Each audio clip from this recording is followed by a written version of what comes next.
মন্ডলী, কল্যাণময় মায়ের আমার সকলের রাত উচ্চারণে অধমের আনন্দ। দীর্ঘ 1 বছর পরে আবার এই বর্তমানে এত সুন্দর পরিবেশে ভক্ত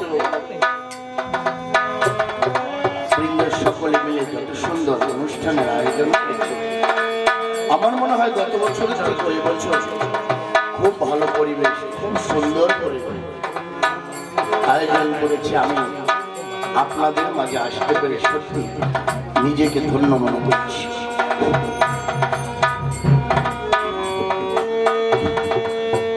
আমার ভাইদা আসলে এসেছিলেন, আমাকে একটা অনুরোধ রেখে গেছে, প্রশ্ন নয়। অনুরোধটা কি? উনি যে গানটি গিয়েছেন, আমার এক চাকর আছে ভাই, কিন্তু উনি টানার পূর্বে একটা অনুরোধ রেখে গেছে কি, যে কালে জন্মিল কৃষ্ণ পূর্ণ নাহি হয়, পূর্ণ হলো যে কালে রিল যমুনায়, তাই না ভাই? আলোচনা দীর্ঘায়ু হলে আপনাদের অসুবিধা নেই, যদিও খাবার বসিয়ে দেয় আস্তে আস্তে করে 2-4 জন করে খেয়ে আবার আনবেন, ভয় নেই। আজকে সন্ধ্যায় সন্ধ্যা আরতি হবে, রাতে বাউল গান হবে, অনেক অনুষ্ঠান আজকে। এই জন্য বাড়ি যাওয়ার দরকার নেই, খেয়ে খেয়ে আবার এসে বসতে হবে। যখন খাবার দেবে 4টে, এত তাড়াতাড়ি দেবে না। এই জন্য আসলে কথা বলবে না, সুন্দর করে শুনবে। আমার ভাইদের যে জায়গায় আমাকে ঘোষাটা মেরে গেছে, আমি আলোচনাটা যদি সেই জায়গাতেই শুরু করি তাহলে আপনারা বুঝবেন আমাকে আরেকটু উপরে যেতে হবে। উপর থেকে শুরু না করলে এই জায়গা বোঝা যাবে। সর্বপ্রথম কথা হচ্ছে, আমরা যে হরিনাম করি, হরে কৃষ্ণ কৃষ্ণ কৃষ্ণ হরে হরে, হরে রাম রাম রাম হরে হরে, এই এক নাম যাকে বলি তারক ব্রহ্ম নাম। 16 নাম 32 অক্ষর। আর আমরা যারা মথুর বাজারে আমরা বলি হরি বল হরি বল। কিন্তু এই নাম আমরা পেলাম কোথায়? না, কে দিয়েছে আমাদের? গৌরাঙ্গ মহাপ্রভু এই নাম নিয়ে এসেছেন, আমরা জানি। আমরা চৈতন্য চরিতামৃত পড়ি, কিন্তু গৌরাঙ্গ মহাপ্রভু আসার পূর্বে এই হরি নাম ছিল। আর যদি তাই না হবে তাহলে তো আমার অশ্বিনী ভুল লেগেছে, তাই না? ও নাম ছিল অনার্পিত, কলিতে সমর্পিত, কিন্তু এই নাম ছিল কোথায়? আমরা পেলাম কোথায়? কে দিয়েছে এই নাম? 16 নাম 32 অক্ষর বলো, আর 4 অক্ষর বলো। 4 অক্ষর কি? হরি বল হরি বল হরি বল হরি বল হরি বল। কে দিয়েছে? এই জন্য আমার ভাইদের যেখানে খোঁচা দিয়ে গেছে, আমাকে আরো উপরে যেতে হবে। আর কি লীলামৃতে আরো কি লিখেছে? বহুত দাপার কলি আসে আর যায়, স্বয়ংের অবতার প্রভু নাহি হয়। কার কলম? আমার তারকের কলম। কি বলছে? বহুত দাপর কলি আসে আর যায়, স্বয়ংের অবতার প্রভু নাহি হয়। এই তো এই কলি কালে সেই স্বয়ংের অবতার। আমরা তো লীলামৃত করি। গতদিনের রাতে যখন আমি এখানে লীলামৃত পুজো করিয়েছি, অনেকরা জিজ্ঞাসা করছে সরাসরি আমাকে, মানে কানাঘুষি, গোসাই লীলামৃতকে পূজা করাচ্ছে কেন? লীলামৃতের উপরে সুন্দর করে চন্দনের মালা, চন্দন দিয়ে সুন্দর মালা দিয়ে ধূপ দীপ দিয়ে আরতি করছে কেন?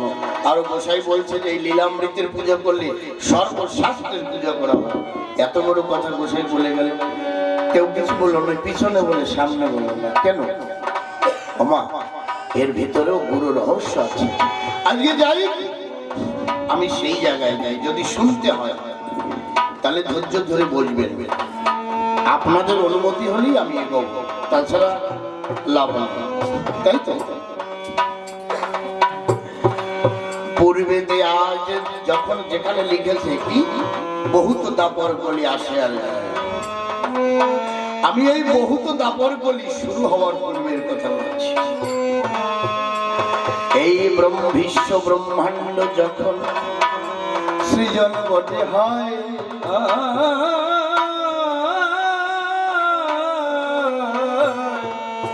আমার অনাদির আদি গোবিন্দ দয়াল হরিয়া কাবটে রয়। তিনি সর্বপ্রথম কি করেছিলেন? গোলক মন্ডল নির্মাণ করেছিলেন নিজের কল্পনা শক্তি দ্বারা।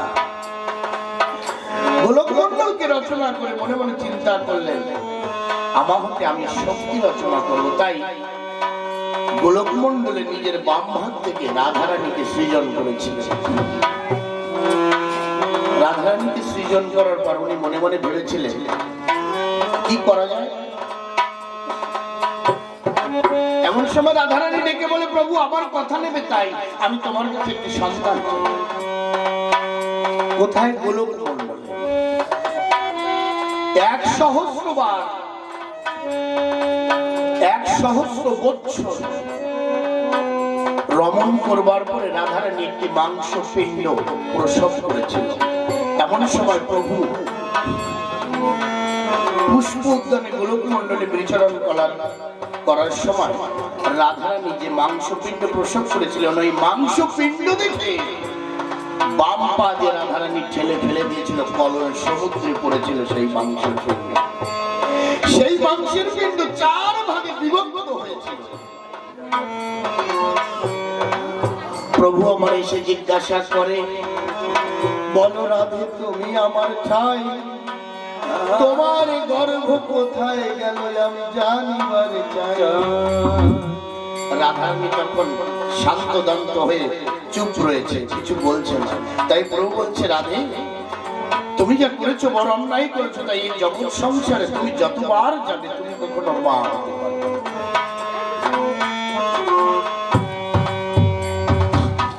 আর মা হলেও তোমাকে কেউ মা বলে ডাকবে না। এই যে মাংসের পিণ্ড কলল সমুদ্রে পড়ে যে চতুর্ভাগে ভাগ হয়ে 4 বিষ্ণুর জন্ম হয়েছিল। কোন কোন বিষ্ণু? আমরা তো নারায়ণের পূজা করি। কোন কোন নারায়ণ? কোন বিষ্ণু?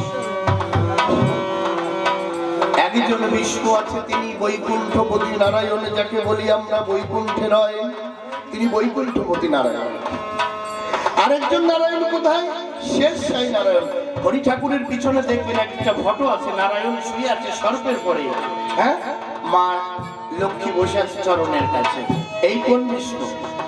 ক্ষীরোদশায়ী বিষ্ণু, যিনি ক্ষীর সাগরে অনন্ত সত্তায় শয়ন করে। এই হচ্ছে ক্ষীরোদশায়ী বিষ্ণু। আরেক বিষ্ণু হচ্ছে গর্গদাক্ষায়ী বিষ্ণু, আরেক বিষ্ণু হচ্ছে কারণদক্ষায়ী বিষ্ণু।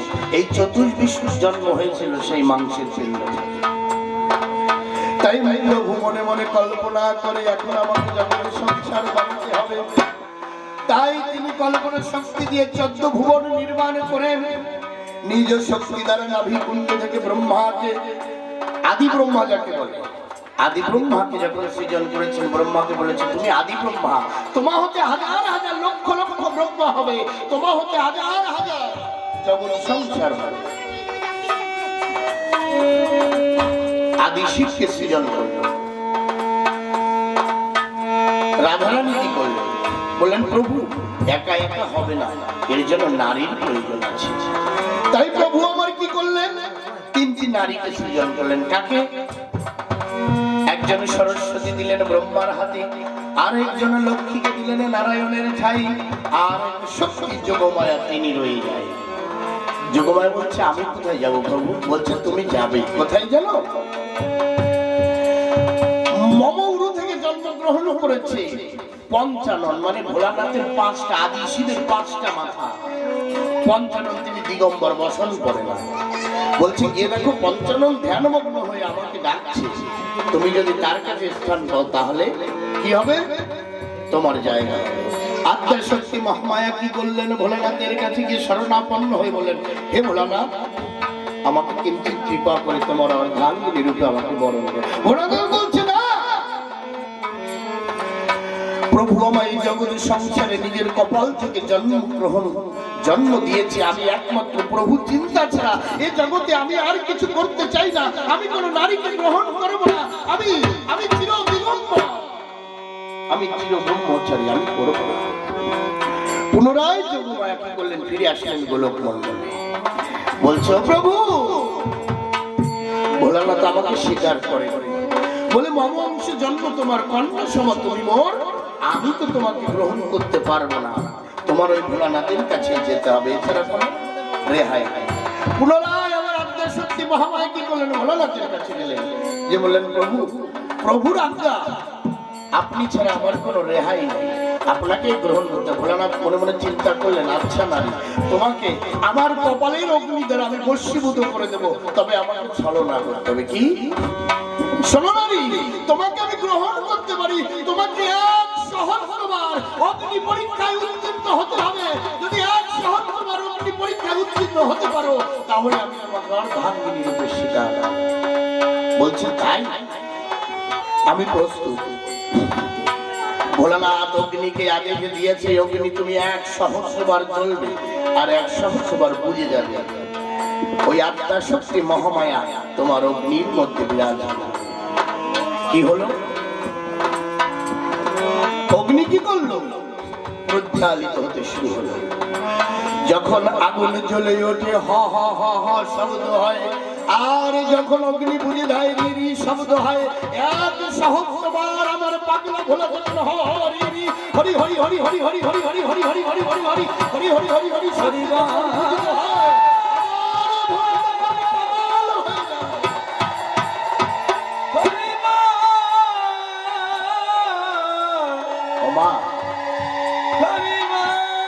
যখন অগ্নি জ্বলে ওঠে তখন হ হ শব্দ, আর যখন নিভে যায় তখন রি রি শব্দ। এই শব্দ 100বার যখন ভোলানাথের কর্ণ কুহরে ঘুরে উঠলো, এই নাম করতে করতে ভোলানাথ পাগল হয়ে গেল, শশা ভরা 14 ভুবন কেঁপে উঠল। এমন সময় আমার দয়াল হরি গোলক মণ্ডল হতে ডেকে বলল, ও ভোলা, ক্ষান্ত হও, ক্ষান্ত হও, তুমি ক্ষান্ত হও, আমি যে সুন্দর সৃজন করেছি তাকে সব শেষ হয়ে যাবে, তুমি এই তাণ্ডব লীলা ক্ষান্ত করো। শোনো ভোলা, এ নাম এখনের জন্য নয়, তুমি যে নাম পেয়েছো এ নাম এখনের জন্য নয়, এই নামকে তুমি রেখে দাও গচ্ছিত অবস্থায়। কোথায়, রাধারানীর খাস ভান্ডারে।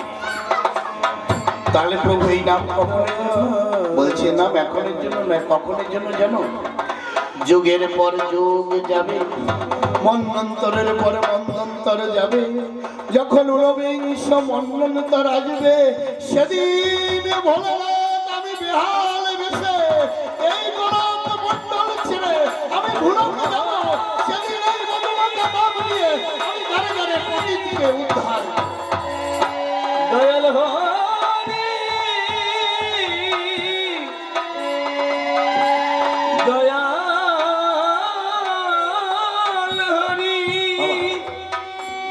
এই এলো প্রথম হরিনাম পেল কে, দেবাদিদেব ভোলানাথ। ছিল কোথায়, এই জন্য আমার অশ্বিনী লিখেছে, ও নাম অনর্পিত, কলিতে সমর্পিত। আমার বোঝা যাচ্ছে আমার কথা, ও নাম ছিল অনর্পিত, কলিতে সমর্পিত। কেন কলিতে সমর্পিত হলো, কেন এখানে প্রশ্ন আসে। বহুবার কাপড় কলি আসে আর যায়, স্বয়ং এর অবতার কিছুতে নাহি হয়। এই এলো নাম অনর্পিত, পেল কে। এখন প্রশ্ন আসে, তাহলে হরে কৃষ্ণ আর এই 16 নাম 32 অক্ষর কি করে আসে, এ তো নয় হরি নাম পেলাম, হরি হরি। হ্যাঁ, তাহলে এগুলো হলো কেন?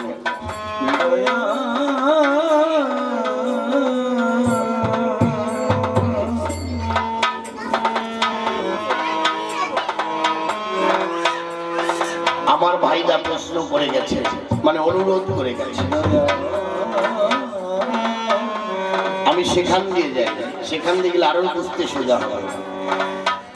কি বলছে, 4 শক্তি একত্রেতে, আমার তারকের কলম লেখা আছে, দেখবে লীলামৃত পাবে, 4 শক্তি একত্রেতে হলো কৃষ্ণ লীলা,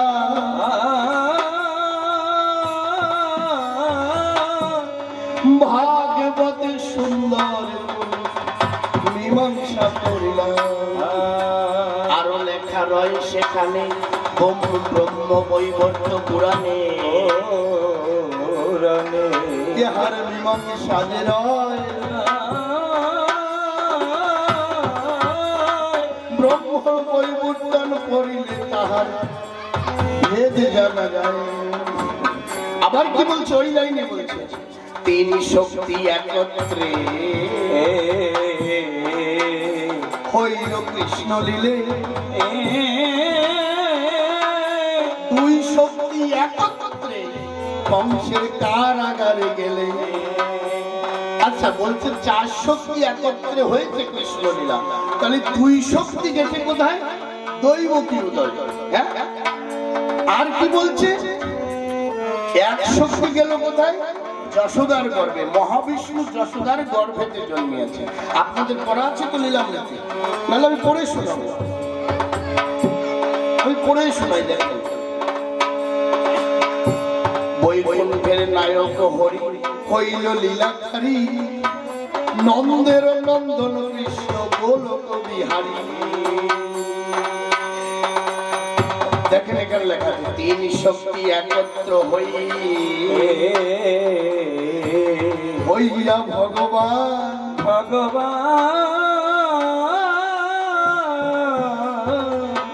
দৈবকীর বায়ু গর্ভে দুই শক্তি জানা। যশোদার গর্ভে মহা বিষ্ণু জন্মিয়াছে, চার শক্তি একত্রে।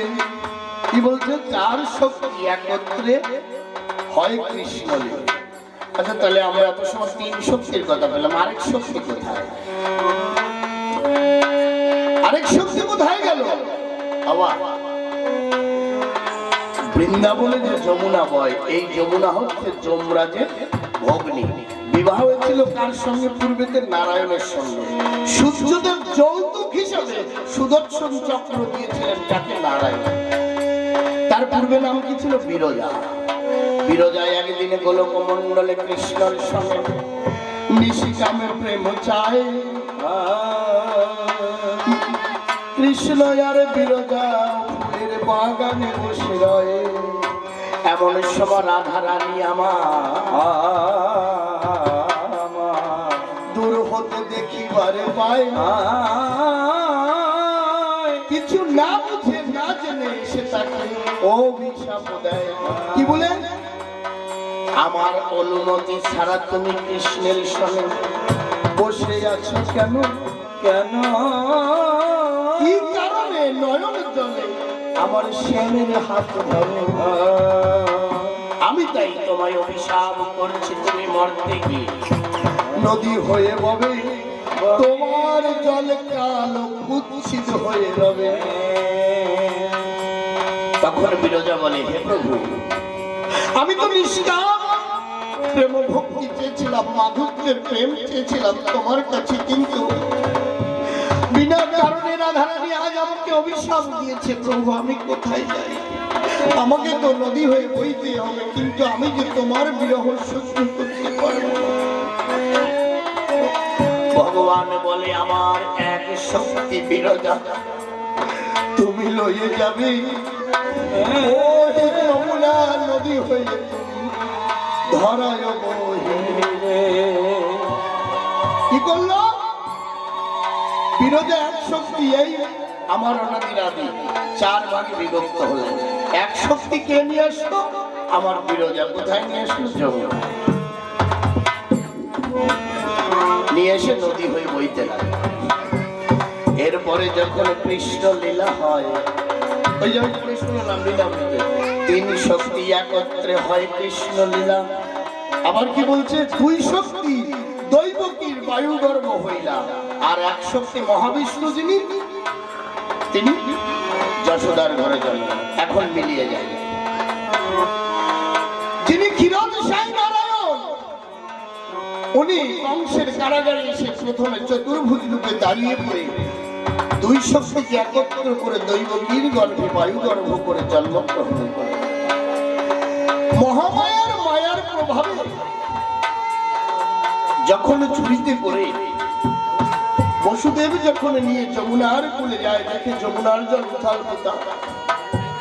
কেন? যমুনা আমাকে এই 4 ভাগের 1 ভাগে নিয়ে এসেছিল। যমুনা যমুনা মনে মনে ভেবেছিল, হারে আজ আমি পুণ্য দর্শন পুণ্যকে পাবো, আজ এই সব শক্তি একত্রে পূর্ণ হবে, আমি ওই চরণ রাঙা চরণ ধোয়াবো। তাই যমুনা উথাল উথাল হচ্ছে।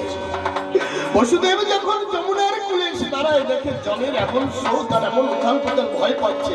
আত্মশক্তি মহামায়া দেখে লীলা পূর্ণ হবে না, তাই আমাকে কি করতে হবে, শৃগাল রূপে নদী পার হচ্ছে। বসুদেব দেখতে পেয়ে ওই বালককে নিয়ে নেমে গেল কোথায়, জলের মধ্যে।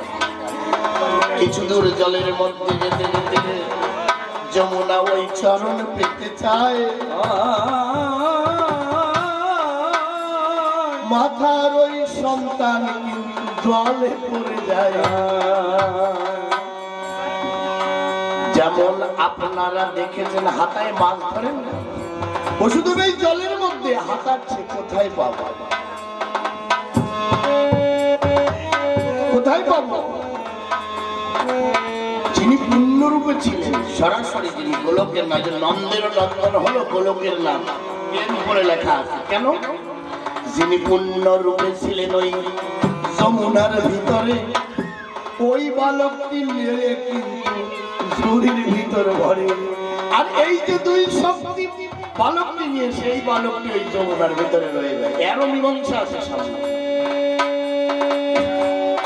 আর যিনি নন্দের নন্দন হয়েছিলেন পরে, তানাকে তিনি বালক রূপে কি করলেন, ওই বসুদেবের হাতে আসলেন। উনি মাথায় নিয়ে কি করলেন, নন্দের ঘরে গেলেন। নন্দের ঘরে যে দেখে 2 একটা ছেলের একটা মেয়ে জন্মগ্রহণ করেছে।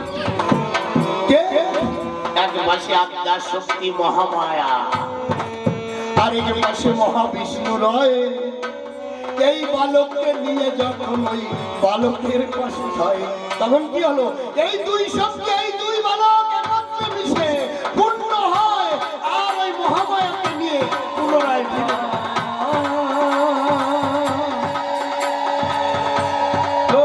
এই 4 শক্তি আমার কেন কালকে বলেছি যে লীলামৃতের পুজো করলে সর্বশাস্ত্রের পূজা হয়। আমার দ্বারা সর্বশাস্ত্র মন্থন করে, সর্বশাস্ত্র পড়ে এই লীলামৃতে সুন্দর করে সমাধান। এর পরিপূর্ণতা কোথায় পাওয়া যায়?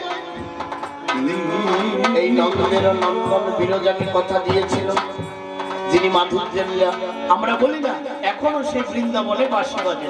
অথচ আমরা তো শুনেছি কৃষ্ণ বৃন্দাবন থেকে মথুরায় আইছে, মথুরার থেকে দ্বারকায় গেছে। তাহলে কোন কৃষ্ণ বাঁশি বাজায়? অক্রূর মহারাজ যখন কংসের ওই আদেশে কৃষ্ণ বলরামকে বৃন্দাবনে নিতে আসে, সে সময় কি করেছিল, কৃষ্ণ বলরাম রথের পরে নিয়ে অক্রূর মহারাজ কংসের বাড়ি থেকে যায়। যখন যমুনার কিনারে এসেছে, বলছি কৃষ্ণ বলরাম তোমরা রথের পরে বসো, আমি একটু যমুনা স্নান করে আসি। অক্রূর যখন যমুনা স্নান করতে নেমেছে, যখন ডুব দিয়েছে, দেখতে পায় জলের ভিতরে কৃষ্ণ রত্ন সিংহাসনে বসে। অক্রূর মনে করছে আমার কি ঘুমো হচ্ছে, জলের ভিতরে কৃষ্ণ কোথা থেকে আসে। আবার জলের থেকে উপরে উঠে দেখতে পারে রথের পরে বসে আছে। আবার পুনরায় ডুব দেয়, দেখে জলের মধ্যে দেখতে পায় এই কোন কৃষ্ণ, যে হারিয়ে গেছিল জলের মধ্যে, সেই কৃষ্ণ জলের ভিতরে রয়ে যায়। অক্রূর ফিরে পুনরায় যখন উপর আসে, দেখতে পায় রথের পরে বসে মিটি মিটি হাসছে। তখন বলছে অক্রূর, আমরাও তো ভাই একটু স্নান করবো, আমাকে স্নান করতে দেবে যমুনা? বলছে এসো। এই কৃষ্ণ রথের পর থেকে নেমে যমুনায় স্নান করে এই মাধুর্যের কৃষ্ণ রয়ে যায়। আর এই 2 শক্তি যে কৃষ্ণ জলের ভিতরে রয়, এই 2 শক্তিকে লয়ে অক্রূর মহারাজ কোথায় চলে যায়? মথুরায় চলে যায়। এই জন্য এই কৃষ্ণ কিন্তু এখনো যায়নি, এখনো বৃন্দাবনে। যার গান আছে সে শুনতে পারে, এখনো বৃন্দাবনে বাঁশি বাজে। এই জন্য বলে যখন জন্মিল কৃষ্ণ পূর্ণ নাহি হয়, পূর্ণ হলো যে কালে পড়িল যমুনায়। এর পরে আসি আমি হরিনাম লয়ে, রাতে সুন্দর করে বুঝিয়ে দেব আপনাদের আসলে।